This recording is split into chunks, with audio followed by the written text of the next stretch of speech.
Hello and welcome to Story Radio, the podcast for readers, writers and lovers of literature everywhere. This month we have Ava Glass, who writes thrillers for teens and adults, which have sold more than 2.5 million copies worldwide. Her thriller The Chase introduces intelligence officer Emma Makepeace, in which she tries to get Michael Primaloff to safety in a high-tension chase through London pursued by Russian agents. Welcome to Story Radio. Hello, thank you for having me. I'm excited to be here.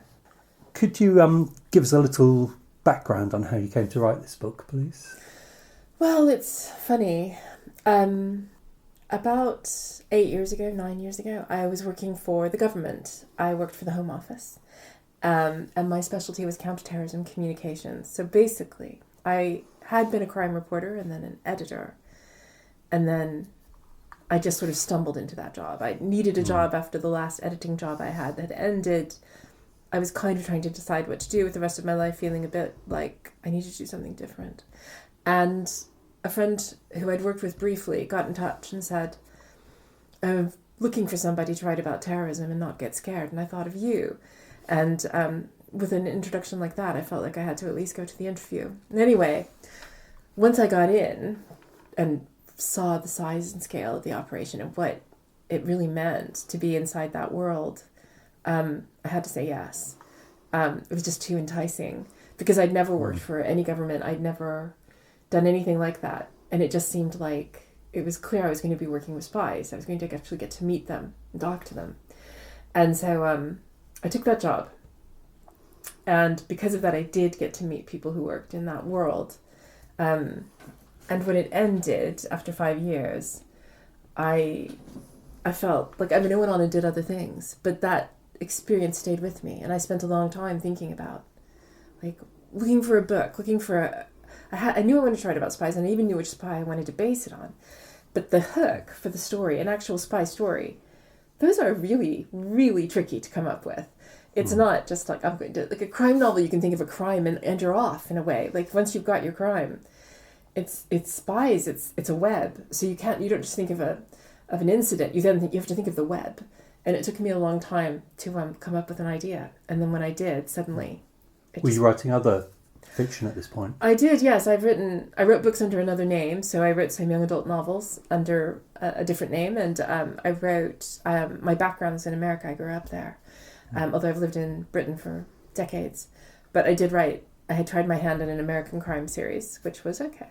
It did okay. But it didn't do well over here, where I live. And so I stopped that. So this was what I wanted to do, kind of like it felt like the right next step. Like as soon as I could see the story in my head, I felt like I had to write it. Like it was so urgent. And the book is such an urgent book. Like everything is so fast paced in it. Everything happens very quickly. And I don't know, it just felt like the book for the time. Suddenly that's just all I wanted to write. Had you always felt drawn to the spy genre? Then? No, not at all. I think I wasn't drawn to it until I worked with them. Yeah. Until then, I don't think, and don't hate me for saying this, but I don't think spy novels are written for women. I think most, particularly of the canon of 20th century spy fiction, is extremely masculine. And women don't come off well in it. So it's a hard read for women, modern women in particular, I think. I'd always found it a bit tough going. There's not a big library of spy books, modern contemporary spy books written by women. It's a tiny little genre. So it didn't feel welcoming, I suppose it's fair to say. Yeah. But then a couple of things happened. So one, I actually met spies, and then two, television. There were some excellent series about female spies. And for me, it was like, well, okay, so Tehran is an Israeli spy series on Apple about an Israeli spy undercover inside Iran who can't get out, like she's trapped. And it's a very breathless, fast-paced, powerful series that doesn't in any way pander to her gender. Like it is about, she's just a spy. She has to do the job or she won't survive. And that I thought was really interesting. It took gender out of it completely. It's just about a spy. And then there was a French series called The Bureau, which again, there are female and male spies doing the same job in a really interesting way. It handled them evenly. And I thought, this is interesting now. Now this is more like what I think is really happening out there. And so those it was almost like they opened the door to spy writing. I felt like, I want to be part of that. I want to write something exciting like that. And did you find that in your work that it was becoming more mixed in terms of female spies. You mean in actual life? At the Home Office? Oh, it's always has been. That's the thing. Is it? Right. Fiction has never reflected real life. There have always been female spies. And they're extremely valuable because people never expect them. So one of the benefits of being a woman is like you can slip in and out of places people take you for granted and they underestimate you, and therefore that's an incredible benefit. It's a huge boon to a spy. So yeah, there's going back to the very beginning, certainly not World War I as much, but by the time of World War II, female spies there weren't quite as many, but darn near as many female spies as male spies working during the war. And since then, definitely, they are everywhere. And it's lovely to see that represented and to be part of exploring that, of letting people know this is happening. You just don't know. Nobody tells you. What books did you find which you kind of used as models for how they should be written? I suppose in terms of, like, it seems to me there's a couple of schools of spy writing. And I think it's still true now as it was in the 20th century. So there's the Graham Greene, extremely literary, tough to get through books.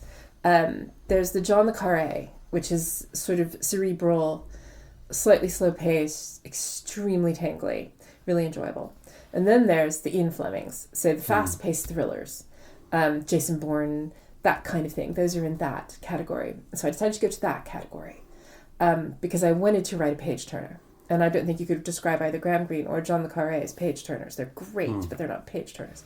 So I think I was most influenced. I read the first 3 of the Bond books, and I didn't continue because I felt like Fleming sort of himself lost interest in it after a while. He was just like, oh, here's another book. You could almost feel that he was just like, why am I still doing this? But the first one in particular, Casino Royale, that's the one that I really liked. I could see his style, and I wanted to do something like that because he was still at the beginning of it. He's a heck of a writer. He had a real turn of phrase, and also he could write a thrilling incident in an extremely, like, in a way that just made you quite feel like you're there. And there's and also he had this ability. Most of that book takes place in a casino over cards. People are just playing cards, are just gambling, and that is not exciting to me.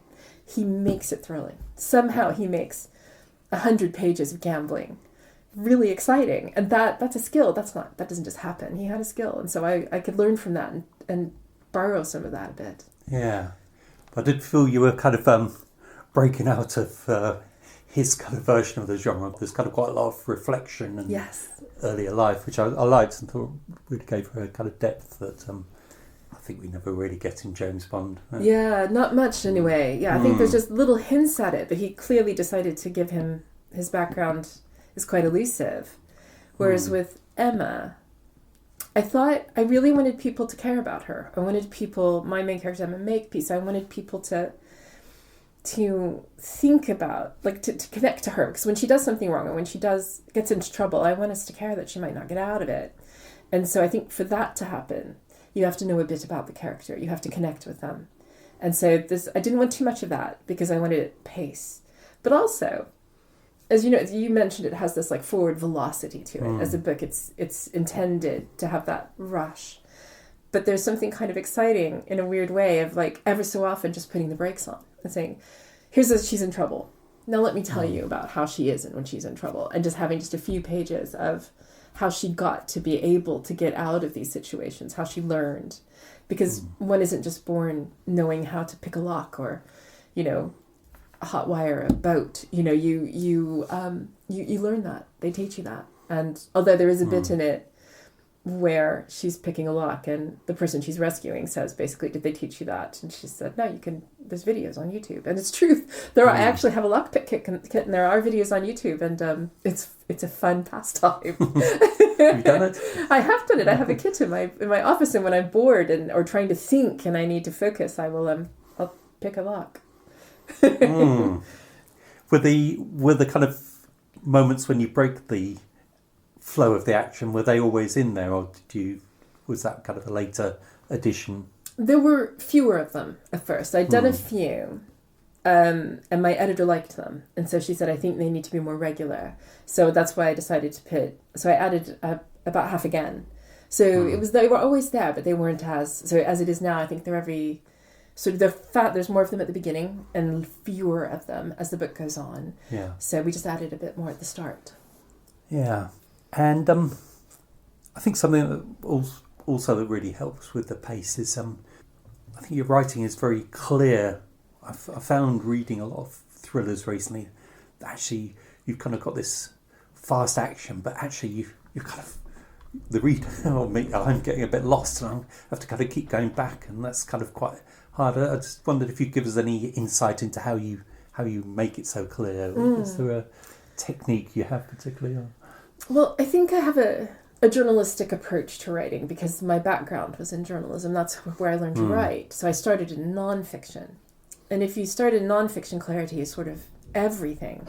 So I suppose I can't lose that. I've tried to also, because you're rewarded as an author if you have a lot of description and a lot of writing sort of frills, that's what I call them, frilly writing. But there's lots of, a page of describing the outside of the house. And my editors always just come, "That's very sweet, darling," and then they take it out.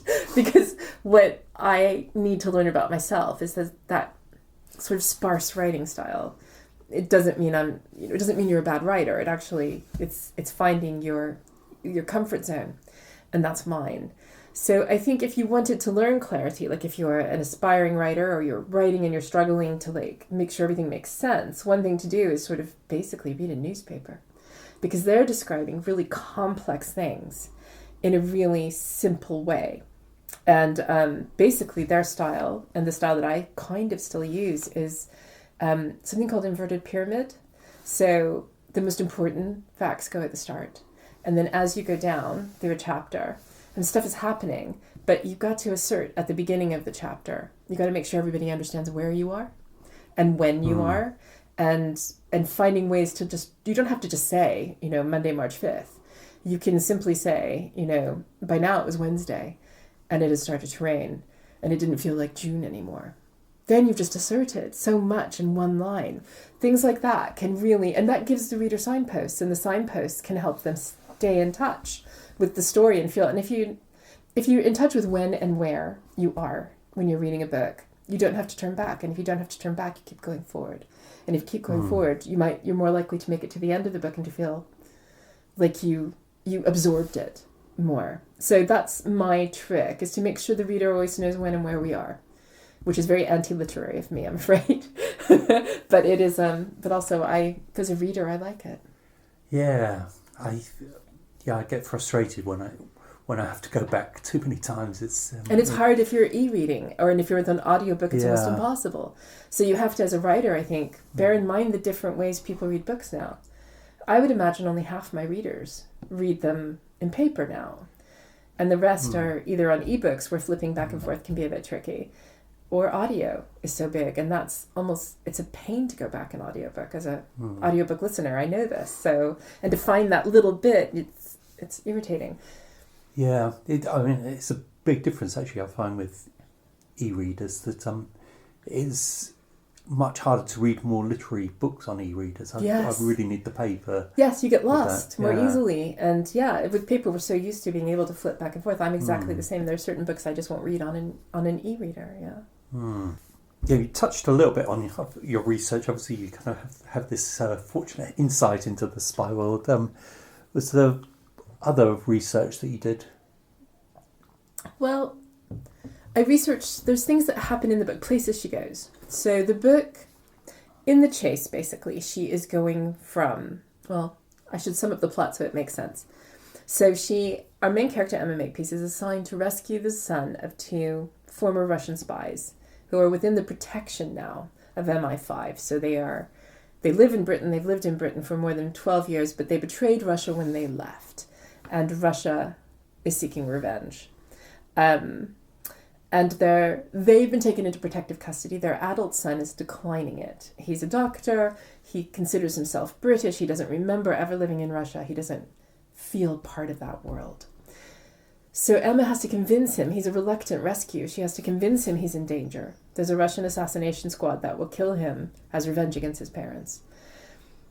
And she has a limited amount of time because they're looking for him. the Russians have hacked the CCTV, the whole Ring of Steel. So the CCTV in London is all hacked. So they can't use public transportation. Cars are extremely well studied. So they need to basically move on foot. And they have to get across London in 12 hours because in daylight, the facial recognition software is much more effective. It sort of starts at about 11 o'clock at night when she finally gets him to go with her. She convinces him that he's got to go with her. He's got to trust her. So to get across London on foot, there was my research more than anything. How do you do that? What's the best route that avoids CCTV cameras? Where are the black spots? Because she would just know this. So I had to find it out. And so she's finding her way. What she decides is parks, canals, and underground rivers. And there are many underground rivers. And she has help from her agency. She's not just doing this on her own. So the department she works for sends her like places she can go. But everybody knows they're being observed. And so everything is cryptic and in code so that they're not giving this information to the Russians who are looking for her. So she has to also decrypt the information she's given and figure out what it means. So yeah, it was basically it. She goes on one of the underground rivers. I don't want to give away too much about it, but like that involved research, and it's marvelous. I can say that there are. Did you manage to go down? I did not manage to go down, but urban spelunkers have done it for me, and they've documented their explorations on blogs, which were hugely helpful, with images and explanations of how they got there, and so I could just sort of find a way that would be realistic and send her down. They vaulted them in some places, the Victorians, in these amazing, beautiful, almost rooms underground. It's quite extraordinary. Yeah, I love the underground rivers. It's I love that. I do too. And I think it's a Londoner's thing. I think that it's one of the first things people told me when I moved to London long ago was, did you know there's rivers under, like on the street I lived on, there was an underground river in Hackney, and you could hear it through the guttery things. They could show me where you could hear it, which is different from the the gutters themselves. It's really a thing. Yeah. So did the novel develop through a lot of drafts, or do you kind of work quite cleanly? With spy fiction, it's really hard to sort of wing the plot. It's too twisty-turny. And so this was the first book I ever did a proper outline for before I sat down to write. So I did a good sort of a 10-page almost outline of it, chapter by chapter, although I did it in groups of sort of 2 or 3 chapters. And that meant that writing it, I didn't have to do as many drafts because the outline was so clear that it really did guide me. The only problem is I really don't like working from outline because it feels, even though I write the outline, I then feel kind of constrained by it if I want to go off in another direction. And so, I think for me it's necessary. In fact, I was talking to Mick Heron, who writes the Slow Horses series, and he doesn't use an outline at all. He doesn't plan. And that boggles my mind when writing about spies, because there's so much happening and so many twists and turns. I'd be too afraid of losing a character, losing a plot, but he just keeps it all in his head. But I don't think I want to see it on paper, and so that meant not too many iterations, more or less straight through. And your outline stayed the same. You Yeah. find it changing. The only thing I got wrong was the number of chapters it would take to do certain things. So I would say it'll take 5 chapters to do X, and I might do it in 3, or it will take 2 chapters to do Y, and it might have taken 4. So that's the only bit. But I was close. I was surprised. Wow. And do you kind of share your work with anyone before it's finished, or? Yes, my husband always reads. He works in film and television, so he's got a great mind for this sort of thing, and he's sworn to be honest. So so he's great because he can visually look at it as well and tell me places where perhaps he can't see in his mind what I'm describing. Aside from him, I have a friend who always reads for me. And and I hate to torment her with my first drafts, but she says she likes it. So she never reads I always say you never read a good version of my books. You always read the messiest version because she never wants to read it, multiple times. I'm like, you have to read the finished version when all the typos are fixed. But no. Other than that, it's just my agent and my editor before it goes normally, unless I get stuck, which I haven't in a while. So yeah, it's difficult to have too many opinions on things, isn't it? You just don't know where to go. Exactly.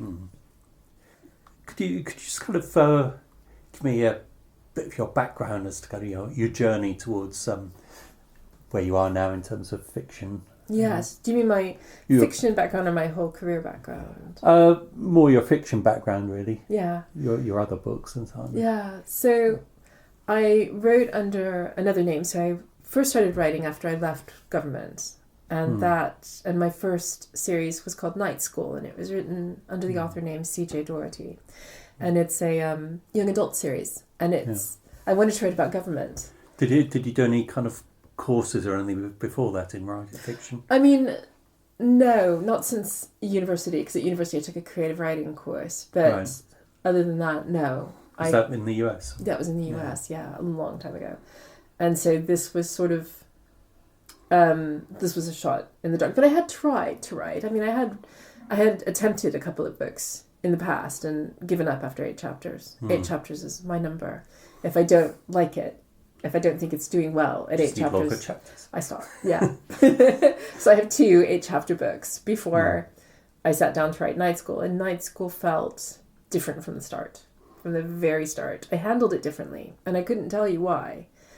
But I spent a very long time on character development. Like, that was fun. Like, I enjoyed it. So I was in no hurry. And nobody was expecting a book. So I probably spent a couple months just deciding who my characters would be. And their entire backgrounds. And sort of really understanding them and seeing these. Because they're 16-year-olds. So I wanted to really... I hadn't been 16 in a while. To really think about what it's like. Remember what it's like to be a teenager before I started writing. And then once I started writing, I couldn't explain why. But it just wrote itself. Like, it really was enjoyable. It wasn't, as many books since have been, it wasn't torture.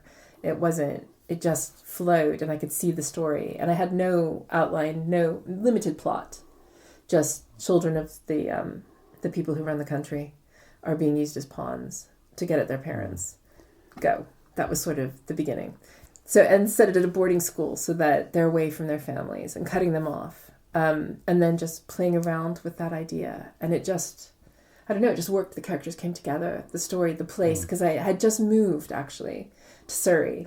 And there's so many boarding schools around here. And I did not come from that background at all. That's very different from my background. And I found it a fantasy setting. So to me, that's as fantasy as vampires and witches, is a boarding school that looks like a castle and, no parents around. So that took off, that series, actually. It sold. I got an agent quite quickly for it. I sent it to 5 agents when I finished it. And I worked on it for a year, give or take, I think. Getting friends to read it, revising. I have lots of friends who are nonfiction editors, so I did have a lot of people with a good eye to help me. And I was sure it was good before I sent it out. Or not good, but at least finished. As good as I could make it, as good as I knew how to do. I had no confidence, believe me. But the 5th agent I sent it to signed me, and I'm still with her. And it ended up being a 5-book series. It did really well internationally, so it did much better in, say, it was a top 5 bestseller in Germany, and still is the top 5 children's books in Israel 10 years later. And I could not tell you why. What it is about it that connects with people in one country, but not in another. I couldn't conceive. It doesn't make sense, because it only did okay in the UK, and it did less than okay in America, but brilliantly in Europe, which allowed me to keep writing. It was a young adult market, was it? Yeah. That was well. Yeah. So that was my first series. That was 5 books. After that, I wrote. I decided to write a book. I wanted to write a crime novel set in America. While I still remembered what it was like to live in America before it kind of went, because it's been a very long time. So I wrote a series called The Echo Killing, which is about an American newspaper reporter in the Deep South, where I grew up. And that did quite well in America, but did very badly over here It is always something. And so I did 3 books in that series, and I did love writing it. It was a joy. But we all knew it was time to do something different, which is when Alias Emma, the series, became The Chase, the book, and off we go. Do you struggle at all with, because there's actually quite a lot of terms I notice, just like cell phone, mobile phone and so on. Do you kind of struggle with that, and do you get steers from editors as to kind of, making it more American in terms of the terms used? I like to think I'm language ambidextrous. Like, that's what I think. Like, I can write American English, I can put my mind there, and I can write British English. But in fact, for my American book, when I read it, when it went to the copy editor and then came to me, the note at the top from my editor was remove British English. Humiliating. And then on my British book, the copy editor took out 3 Americanisms from The Chase, which outraged me. And I said to my husband, "Are you telling me British people do not call them eyeglasses?" And he said, "I've never heard that term in my life." And I'm like, "No, I have lived here 23 years. And I did not know you don't use the term eyeglasses here. This is humiliating." So things like that do pop up now and then. But it's quite rare now, especially for the British English. It happens much more when I'm trying to write American English, because it's been a very long time since I lived in America now. Whereabouts in America are you from? Texas. Right. Yeah. So what's next? Is Emma part of a series, do you think? She is indeed. So The Chase is book 1 in the Alias Emma series. So Alias Emma is going to be it's what the book is called in America and in like the other countries where it's published. But we felt The Chase had a more of a descriptive feel to it for the UK. And I quite like it because it feels as breathless as I'm hoping the plot is. So book 2 comes out actually in August. We're running a little behind in the UK. So it'll be August, September, I think, when it comes out. And it's going to be called The Traitor. And it's Emma Makepeace, my main character again. And we will... So, okay, with book 1, I followed what's kind of known as the 24-hour format, which is where the action is compressed into this short period of time. I'm not doing that with book 2. With book 2, I wanted to stretch it out a bit more and make it a bit more traditional spy, a bit more Bondian, a bit more Fleming, if you will. So the action takes place over a few weeks in book 2. And I did get to do more spycraft in it. So Emma in book 2 book 2 was sort of inspired by an actual thing that happened about 10 years ago, which is, and people who read newspapers will remember this, I think, which is an MI6 agent was found dead in his apartment in London inside a suitcase that was locked from the outside. And the police said it was suicide, as you might recall if you were around then. And we're all like, how did that work? Exactly. And nobody really believed it, but nobody knew what actually happened. And so in this book, I wanted to take one of those fictional things we get to do as writers and explore what might have happened, how he might really have ended up in that suitcase. So that's the beginning. And Emma's investigating his murder because they believe he was murdered by Russia for some reason, but they don't know why. And you have to know why with these things, because the why is everything. So her job is to find out. And as part of that investigation, she'll go undercover on a yacht owned by an oligarch and just try to figure out the why. What was he doing? Why did he want to? Was the guy a double agent? Or was he a victim of something? Did he just chance into something that he shouldn't have? So that's what she's looking for. So, yeah. Sounds great. I'm going to read it. I loved writing it. I read a lot about yachts. Right. Well, thanks very much. That's been really interesting. And look forward to reading your next book. Thank you very much. It was lovely being here. So this is an excerpt of The Chase by Ava Glass. The street appeared ahead, its lights bright after the darkness of the park, and Emma motioned for Michael to follow as she slanted off the path onto the grass, skirting the main entrance and dashing across the road.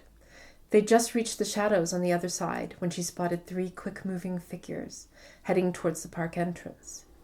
Grabbing Michael's arm, she dragged him out of sight behind a parked van. For once, he had the good sense not to speak, but gave her a silent, quizzical look. She pointed at the group on the other side. The 3 Russians moved with animal smoothness as they turned into the park. She couldn't make out their faces, but one of them was tall enough to be the man who tried to kill her. Emma was willing to bet the other 2 were the older man with the uneven nose and the thin blonde woman from the hospital. As they disappeared into the shadows, the short one dropped back and swept the street with a look. Emma held her breath, digging her fingers into Michael's arm, willing him not to move. Finally, the man turned to follow the others. Emma sagged back against the metal of the van, her heart pounding.